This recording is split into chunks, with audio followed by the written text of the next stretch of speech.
good evening. It's Wednesday, April 6, 2016, and welcome to the BCS Experience, History, Arts, Culture, and Politics in Review and Discussion. I'm Byron C. Saunders, your host with the most. The BCS Experience takes a look at our rich African American history.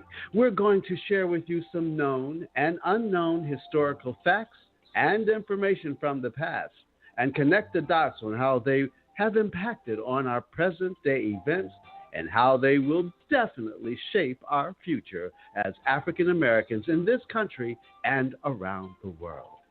The BCS Experience, History, Arts, Culture, Politics in Review and Discussion. This is internet radio and will be aired live every Wednesday from 5 to 6 p.m. from the studios of the Iron Metropolis Images on the GoPro Radio Network. You see, I'm really excited about this opportunity to talk to you all across the country and around the globe. I want you to tune in every week on your computer or your phone, and I want you to become a loyal listener. And I personally invite you to lend your voices to this radio talk show to express your opinions on my weekly topics. This is social network radio at its finest. Now, here's the number for you to call to be a part of tonight's discussion. Call 347-884-9839. Once again, that number to call is 347-884-9839. Oh, my goodness, this week's topic. This week on my show is an homage in honor of the Reverend Dr. Martin Luther King, Jr., as we celebrated in remembrance of April 4th, 1968, the day that they killed the King.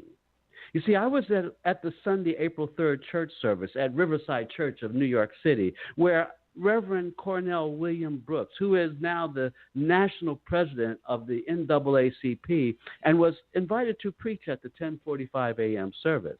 Well, in a rousing presentation, he reminded us all that it was indeed the anniversary of Reverend Dr. Martin Luther King Jr.'s last speech given in Memphis, Tennessee in 1968.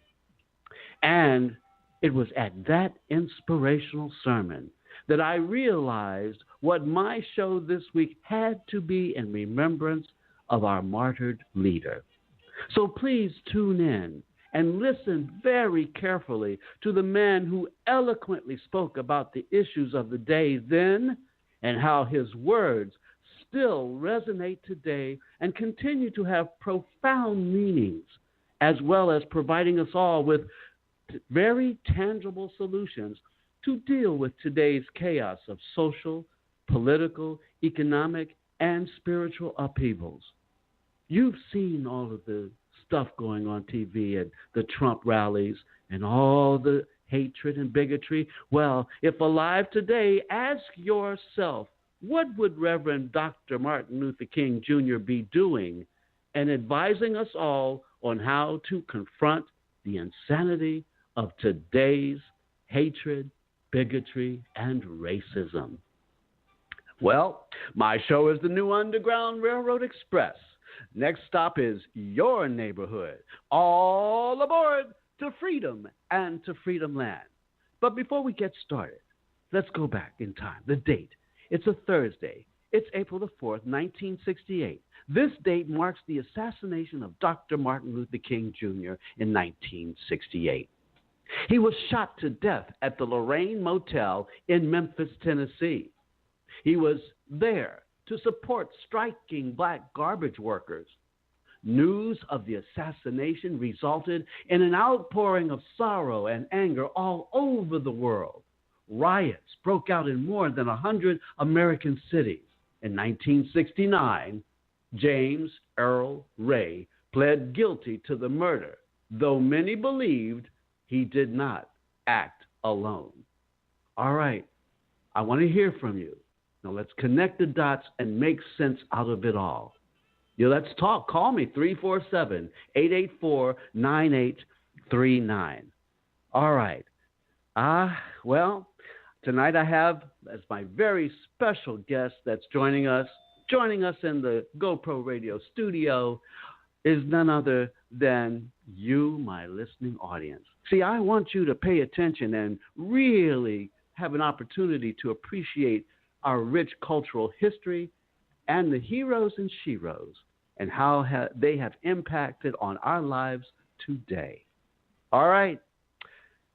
Tonight's show is all about taking a moment to listen to the words of wisdom from Reverend Dr. Martin Luther King Jr. on his last day on earth, the night before he was savagely assassinated in Memphis, Tennessee, at the Lorraine Motel, which today is the home of the National Civil Rights Museum.